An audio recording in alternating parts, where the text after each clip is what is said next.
حضرت سعید بن عامر گورنر، اور میں اکثر کہتا ہوں اسی دھرتی پر یہ وہ نور والے لوگ تھے جنہیں میرے رسول نے نور عطا فرمایا تھا. یہ ہے تربیت میرے نبی پاک کی. حضرت عمر نے گورنر کی طرف دیکھا، فرمایا بتائیں جناب، آپ کی شکایت آئی ہے. پہلی شکایت یہ ہے کہ آپ پہلے فجر کے وقت ملتے تھے، اب اشراق چاشت میں ملتے ہیں. حضرت سعید بن عامر رضی اللہ تعالیٰ عنہ کہنے لگے حضور اگر آپ نہ ہوتے کوئی اور پوچھتا تو میں کبھی نہ بتاتا. حضور میری مجبوری یہ ہے کہ میری بیوی بیمار ہو گئی ہے اور معذور ہو گئی ہے ٹانگوں سے. میں غریب آدمی ہوں، نوکر نہیں رکھ سکتا. اس بھلی مانس عورت نے 30 سال میری نوکری کی ہے. اب وہ بیمار ہو گئی ہے تو کیا میں اس کو چھوڑ دوں؟ میں سویرے اٹھ کے اپنے گھر میں جھاڑو دیتا ہوں، برتن دھوتا ہوں، آٹا گوندتا ہوں، روٹی پکاتا ہوں اور اپنی باوفا بیوی کے منہ میں لقمے ڈالتا ہوں. حضور وہ پخانہ پیشاب کرتی ہے تو وہ بھی میں صاف کرتا ہوں. وہ میری ذمہ داری جو ہوئی تو ذرا دیر ہو جاتی ہے. بس پہلے سوال کا جواب آیا تو لوگ کہتے ہیں ہمارے جسم کے رونگٹے کھڑے ہو گئے. پھر کہا آپ کی دوسری شکایت یہ ہے کہ آپ ہفتے میں ایک دن ملتے نہیں. تو حضرت سعید بن عامر کہنے لگے حضور کاش یہ لوگ مجھے رسوا نہ کرتے، کاش سرعام نہ پوچھتے تو میرے اور میرے رب کا راز تھا، یہی بہتر تھا. فرمایا کہہ چکا ہوں نا غریب ہوں، جوڑا ایک ہی ہے میرے پاس. ٹھنڈ کا موسم ہے تو ہفتے میں ایک دن کپڑے دھو کے خشک ہونے کو ڈال کے بیوی کے کپڑے پہن کے بیٹھا رہتا ہوں. اور ذرا شام ہو جاتی ہے باہر آنے میں تو کیا کروں، نہیں آ پاتا. کہا تیری تیسری شکایت یہ ہے کہ تو رات کو نہیں ملتا، صرف دن کو ملتا ہے. حضرت عمر کہتے ہیں اپنی سفید داڑھی جناب سعید بن عامر نے زور سے پکڑ لی. کہنے لگے عمر یار ادھر دیکھنا، ہے کوئی بال کالا؟ سفید نہیں ہو گئے سارے؟ اس کا مطلب ہے پھل پک گیا، پتہ نہیں مالک کب بلا لے. گناہوں کی لسٹ بڑی لمبی ہے. سارا دن مصلے پہ بیٹھ کے مالک کو مناتا رہتا ہوں، اس کو کہتا ہوں یہاں پردے رکھے ہیں تو وہاں بھی میرے پردے رکھنا.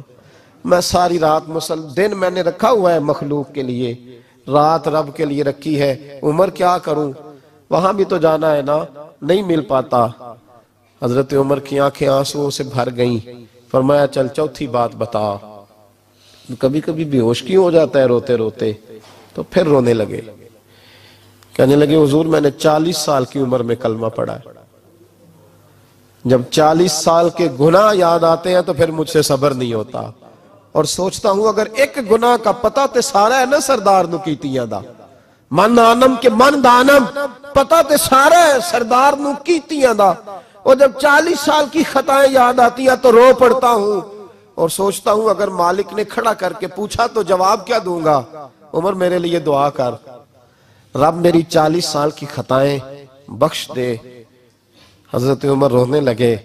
جناب سعید بن عامر کہنے لگے بڑی باتیں ہو گئیں، میرے بڑے پردے کھل گئے، چل اب میری سزا کا اعلان کر میں جاؤں. عمر اب بتا. میں نے جواب دے دیا اب شکایات پر سزا کا اعلان کرنا میں جاؤں. تو حضرت عمر نے ہاتھ اٹھائے کہا اے اللہ مجھے اس طرح کے کچھ اور گورنر بھی عطا فرما. اے اللہ میرے رسول صلی اللہ علیہ وسلم کے غلاموں کو اس طرح کے کچھ اور گورنر بھی عطا فرما. یہ میرے بھائی میرے رسول کے یہ تھے وَقَانُ يَتَّقُونَ، پرہیز. میرا مضمون اور تھا، رہتا چلا جا رہا ہے. یہ متقی لوگ تھے، یہ پرہیزگار تھے. یہ ہیں جن کو قرآن کہتا ہے اَلَا اِنَّ أَوْلِيَاءَ اللَّهِ لَا خَوْفٌ عَلَيْهِمْ وَلَا هُمْ يَحْزَنُونَ. میرے اعلیٰ حضرت فاضل بریلوی کے چھوٹے صاحبزادے مفتی اعظم ہند مولانا مصطفیٰ رضا خان صاحب رحمت اللہ علیہ کے پاس ایک لڑکا باندھ کے لایا گیا رسیوں سے. حضور جن ہے اس پہ. وہ لڑکا بڑی عجیب و غریب باتیں کرتا. اس کے ماں باپ بھی ساتھ آئے. باپ پردہ ماں کی شان میں اس نے کوئی بے ادبی کر دی تو مفتی اعظم کھڑے تھے تب حضور دم کر دے، جن ہے اس پہ. حضرت مفتی اعظم دم کرنے لگے تو اس نے اپنی اماں کو پتہ نہیں کیا کہا، تو مجھے لے کے جاتی ہے دیکھ لوں گا میں تجھے. ماں کی بے ادبی کی تو مفتی اعظم نے ایک تھپڑ مارا بچے کے منہ پہ جس پہ جن تھا. رسیوں میں تھپڑ مارا. وہ تھپڑ مارنا تھا، جن دور ہو گیا. حضور غوث اعظم کے نائب تھے. وقت کے اولیاء کے امام تھے مفتی اعظم. اب بچہ صحیح ہو گیا, رسیاں کھل گئیں, گھر چلا گیا. شام کو غلاموں سے کہنے لگے چلو اس بچے کے گھر چلیں. اس کے گھر پہنچے, دروازے پہ دستک دی تو گھر والے باہر آ کے حضور آپ ہمیں حکم دیتے, فرمایا بچے کو بلاؤ. بلایا, فرمانے لگے بیٹے سے ٹھیک ہے؟ کہاں ٹھیک ہے. فرمانے لگے اللہ کی رضا کے لیے مجھے معاف کر دے, میں نے تجھے تھپڑ مار دیا تھا, معافی دے دے. کہا حضور آپ کیا کر رہے ہیں؟ فرمایا بیٹے تیرا علاج یہ تھا, ایک تو ماں کی بے ادبی کر رہا تھا, دوسرا تیرے اوپر آسیب تھا, تھپڑ نہ مارتا تو آسیب جاتا نہ, اور میرے ایک تھپڑ سے رخصت ہو گیا. لیکن مسلمان کو تکلیف دینے کا مطلب نبی پاک کو تکلیف دینا ہے. مجھ سے نمازیں نہیں پڑھی گئیں, میرے دل پہ اتنا بوجھ تھا, بڑی مشکل سے میں نے اپنی عبادت کی ہے 5 وقتہ, مہربانی کر. یہ تھے متقی لوگ, متقی پرہیزگار, ذرا بھی اللہ کی نافرمانی سے ڈرتے تھے.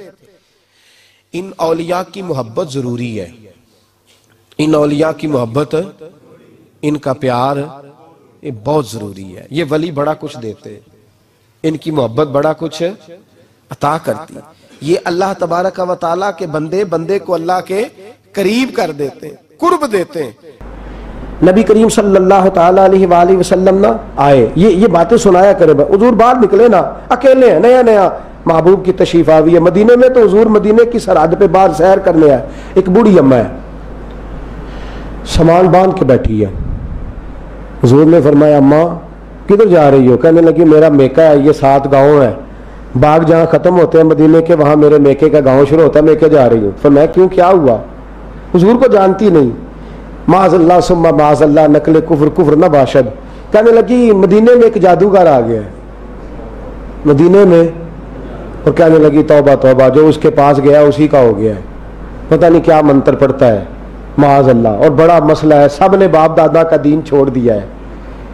بیٹا میں نے باپ دادا کا دین نہیں چھوڑنا, لہذا میں مدینہ چھوڑ کے جا رہی ہوں. مجھے لوگ بتاتے ہیں وہ گلیوں میں گھومتا ہے, میں تو اندر سے کنڈی لگا لیتی ہوں. کس کے خلاف باتیں کر رہی ہے؟ حضور سن رہے ہیں, اور حضور مسکرا رہے ہیں کہ اماں سادی ہے, اور دیکھو کیا کہہ رہی. تو حضور فرمانے لگے اچھا, اور کوئی چہرے پر کسی قسم کی محبوب کے پریشانی نہیں, کوئی غصہ نہیں, تو یہاں کیوں بیٹھی ہو؟ کہنے لگی وزن ذرا زیادہ ہے, اٹھانے والا مل جائے تو مجھے چھوڑ آئے, یہ تھوڑا سا تو ہے. اللہ کے رسول نے فرمایا چل میں ہی چھوڑ آتا ہوں, چل. اب سارے رستے وہ بوڑھی اماں کہتی ہے میں شکوے کرتی گئی. میں نے کہا سنا ہے سعد بن عبادہ بھی خراب ہو گیا ہے, سنا ہے میں نے کہ اب وہ ایوب انصاری بھی بگڑ گیا ہے, سنا ہے فلانے کو بھی اس نے کہا. تو سارے رستے شکوے, رسول پاک سارے رستے کوئی گفتگو. آپ بھئی سامنے باتیں ہو رہی ہے, سامنے تو تیرے پشت پیچھے ہوتی ہیں تو بگڑ جاتا ہے. کوئی آ کے بتاتا ہے پتہ نہیں اس نے مسالہ ہی لگایا ہو اپنے پاس سے, پتہ نہیں ایک ہوئی ہو 4 اس نے پاس سے لگا لیے, تو بگڑ گیا. اور مینوں کہتا ہے وہ حضور کے سامنے کہہ رہی ہے فلانا بھی خراب ہو گیا فلانا, اور بڑے بڑے سخت جملے. بی بی شادی تھی, جو منہ میں آیا کہتی گئی, حضور سنتے گئے, رستہ بتاتی گئی. کوئی کتنی دیر کا, گھنٹوں کا سفر طے ہوا. جو اس نے گھر بتایا وہ گھر آ گیا.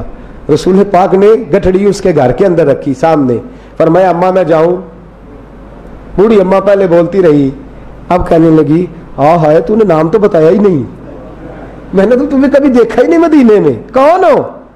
حضور نے فرمایا اماں تیرا کام ہو گیا نا, نام چھوڑ, بے نشانوں کا نشان مٹتا نہیں, مٹتے مٹتے بھی نام ہو ہی جائے.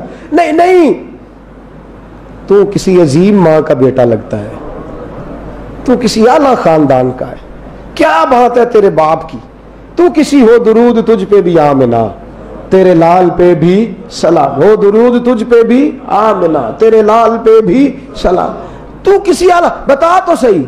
حضور نے فرمایا اماں پھر ملیں گے, پھر بات کریں گے, ابھی تو نہیں نہیں تو بتا. حضور فرمانے لگے اماں تو سن کے تجھے تکلیف ہوگی, نہیں نہیں تو بات تو کر. حضور نے فرمایا اماں چھوڑنا, تیرا کام ہو گیا. مسکراتے جا رہے, لاڈ لڑا رہے. کہنے لگی نہیں میں تو نہیں جانے دیتی, نام بتا. میرے حبیب نے رخ پھیرا, حوصلہ کر کے سن. پھر کیا؟ فرمانے لگے میں وہی ہوں جس سے ڈر کے تو بھاگ آئی ہے. سودا لینے کے لیے بازار گئے اور ہاتھ اس کے بکے جس کے خریدار گئے. فرمایا میں وہی ہوں جس سے ڈر کے تو, میں وہی تو ہوں جس کو تو سارے رستے کوستی آئی ہے, جادوگر کاہن اور نہ جانے کیا کچھ کہتی, وہی تو ہوں. یہ لفظ کہے تو اماں پہ سناٹا سا چھا گیا, سکتے میں آ گئی. میرے کریم رسول صلی اللہ علیہ وسلم کہنے لگے اماں پریشان ہونے والی کوئی بات نہیں، میں جادوگر ہوتا تو تیرے اوپر چل نہ جاتا، میں کاہن ہوتا تو تجھ پہ اثر نہ ہوتا، کتنے گھنٹے تو میرے ساتھ نہ پریشان نہ ہو، اور تم ایک رہ آرام سے اگر واپس بھی آنا ہو تو بے فکر ہو کے آنا، میں کوئی جادو شادو نہیں کرتا۔ یہ کہہ کے میرے رسول نے رخ پھیرا، چیخ مار کے پیچھے سے روئی، کہنے لگی بیٹا میرا کوئی نہیں، پر تیرے رنگ میں میں نے سارا ہی ادب دیکھ لیا ہے، بھائی میرا کوئی نہیں، پر میں نے لذت کا جو انداز تیرے اندر دیکھا ہے یہ بھائی میں نہیں، شوہر میرا فوت ہو گیا ہے، لیکن میں نے جو چھتری تیرے انداز میں دیکھی ایسے کوئی سہارا نہیں دیتا۔ رونے لگی، حضور کا دامن تھاما، فرمایا اماں اب تو کیا چاہتی ہے؟ کہتی ہے سونیا یہاں تک سامان تو اپنی مرضی سے لایا ہے، اب واپس میری مرضی سے لے جا، واپس میری مرضی سے لے جا، میں کتنی بیوقوف ہوں، اس سے بھاگ رہی ہوں جو رحمت للعالمین بن کے آیا، اس سے بھاگ رہی ہوں جسے اللہ نے ساری دنیا کے لیے امن کا جھنڈا دے کر بھیجا ہے۔ میرے حبیب کریم صلی اللہ علیہ وسلم نے غیروں کی اشکشوئی کی، غیروں کی مدد فرمائی، غیروں کی مدد فرمائی۔ میرے نبی پاک صلی اللہ تعالی علیہ وسلم نے امت کو درس دیا کہ تمہیں درد دل کے لیے پیدا کیا گیا ہے۔ کس لیے؟ درد دل کے لیے، اشکشوئی کا فریضہ سر انجام دے۔ تو دیکھے نا مزدور کو سہولت نہیں کرنی اور محفل نعت میں 50,000 دے دینا ہے، کیا کون سا دین ہم نے اوڑھ لیا ہے؟ ہم نے جو ہے وہ، اور ناراض نہ ہوئیے گا، یہ اس کو اللہ جانتا ہے، اس میں کوئی مطلب کی بات نہیں۔ قاری صاحب کے پاس 4 سوٹ نہیں آنے چاہیے، مسجد کے اندر اے سی لگاؤ، وہ اے سی کی ضرورت قاری صاحب کو نہیں ہوتی، ان کو تو اجازت ہی نہیں رات میں اس کے سونے کی، اپنے لیے سارے خرچے ہیں، لیکن جہاں ضرورت ہے اس پر لوگوں کی توجہ، ناراض نہ ہوئیے گا، یہ ہمارا فہم ہے، یہ ہمارا طرز حیات ہے۔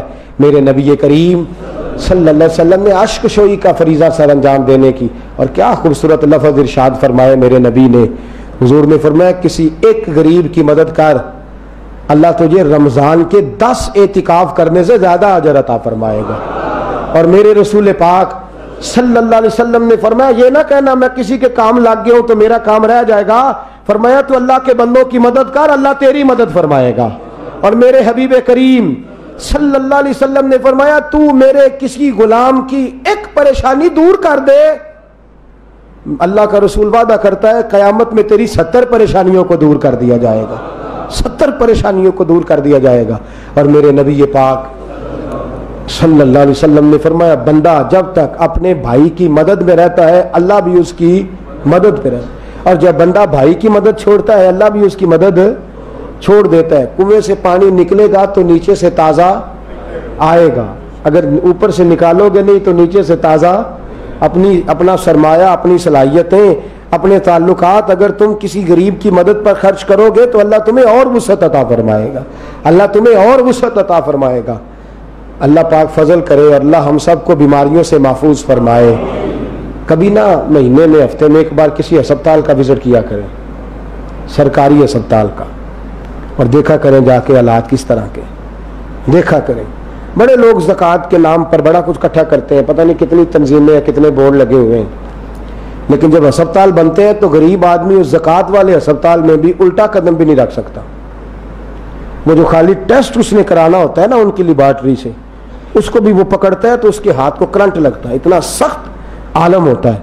اور پھر وہ جو کیس ہیں کہ جاؤ پہلے لکھا کے لاؤ، ناظم صاحب لکھ کے دے کہ تجھے زکوٰۃ لگتی ہے، یہ سرکاری اسپتالوں کے اندر پہلے آئیں گے، جو آپ کو زکوٰۃ کی کمیٹی کا ممبر ہے وہ لکھ کے دے گا کہ تجھے زکوٰۃ، یعنی پہلے تجھے رسوا کریں گے، گلی گلی تیری تذلیل کریں گے کہ تو غریب کیوں پیدا ہوا ہے، تیری تذلیل کریں گے، پھر اس کے بعد دیکھیں گے کہ تجھے کوئی گولی فری دینی ہے کہ نہیں دینی۔